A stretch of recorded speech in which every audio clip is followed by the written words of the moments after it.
Mercy, the heart of compassion. Welcome back to our series on Introduction to the Devout Life by St.Francis de Sales. In our previous episode, we focused on the virtue of self-control and how it helps us master our desires. Today, we will explore the profound virtue of mercy. St. Francis teaches that mercy is at the heart of compassion and a fundamental aspect of living a devout life. Let's delve into what mercy means and how we can embody this virtue in our daily lives. Understanding mercy. Mercy is the act of showing compassion and forgiveness to those who are in need or who have wronged us. St. Francis de Sales emphasizes that mercy is rooted in love and understanding. It's not merely a feeling, it is an action that seeks to alleviate suffering and promote healing. St. Francis de Sales highlights that mercy reflects God's own nature. God is merciful, and as His followers, we are called to imitate His love by extending mercy to others. This includes forgiving those who have hurt us, being patient with others' shortcomings, and showing kindness to those who are struggling. For example, consider a priest who encounters a parishioner struggling with addiction. Instead of judging or turning away, he shows mercy by offering support, understanding, and resources for recovery. This act of mercy not only helps the parishioner but also reflects Christ's love, the importance of mercy in our vocation. For those of us in religious life, priests, nuns, and seminarians, mercy is essential in fulfilling our vocations. St. Francis teaches that our ministries require us to embody mercy, allowing us to reach out to those who are suffering or in need. When we practice mercy, we create a welcoming environment where others feel safe and valued.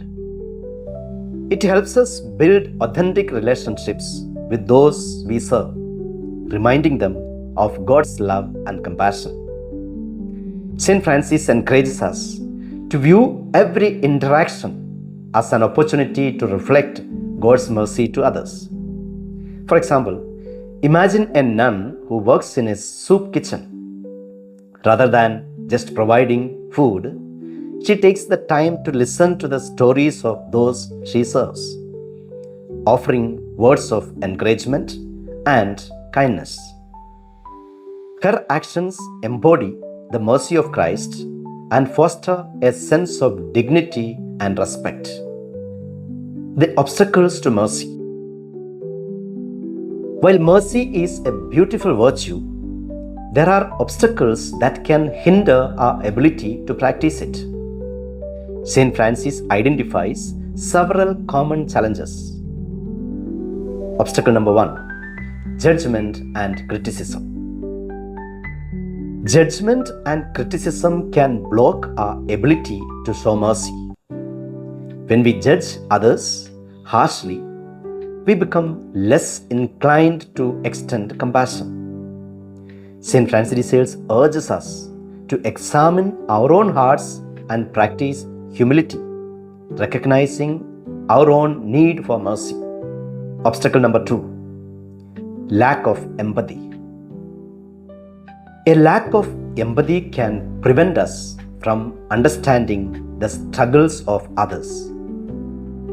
St. Francis de Sales encourages us to cultivate a heart of compassion, seeking to understand others' circumstances and to respond with kindness.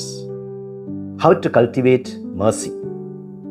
So, how can we actively cultivate mercy in our daily lives? St. Francis de Sales offers some practical steps. Step number 1, practice forgiveness. Make a conscious effort to let go of grudges and resentment. Forgiveness opens the door to mercy and allows us to move forward with love and compassion. Step number 2. Engage in acts of kindness. Look for opportunities to help those in need, whether through volunteering, lending a listening ear, or simply offering a smile. Small acts of mercy can have a significant impact on others. Step number 3. Reflect on God's mercy. Take time to reflect on God's mercy in your own life. Consider the times when you have experienced God's forgiveness and love, and let that inspire you to extend mercy to others. The fruits of mercy. St. Francis de Sales teaches that cultivating mercy leads to deeper compassion and joy in our lives. When we practice mercy, we reflect God's love and grace to those around us. Mercy helps us to build authentic relationships and fosters a sense of belonging to community. It empowers us to walk alongside others in their struggles, demonstrating that we are all part of God's family. In conclusion, mercy is a fundamental virtue for living the devout life. St. Francis de Sales invites us to embrace this virtue as a way to reflect God's love and compassion in the world. By practicing forgiveness, engaging in acts of kindness, and reflecting on God's mercy, we can cultivate a spirit of mercy in our hearts and lives. As we conclude, let's review a few key takeaways from today's session on mercy. Number 1. Mercy is active compassion. It involves both feelings of love and the actions that reflect those feelings.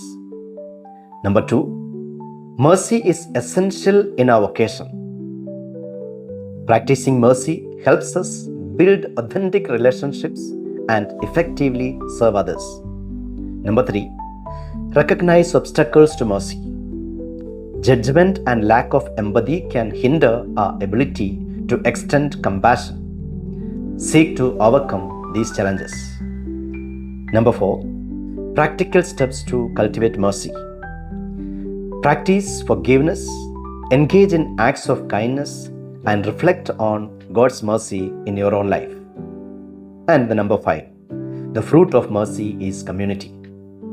Cultivating mercy leads to deeper compassion, joy, and a sense of belonging in our relationships. Thank you for joining me today as we explored the virtue of mercy. In our next episode, we will discuss the significance of hope in our spiritual lives and how it helps us remain anchored in God's promises. Until then, live Jesus.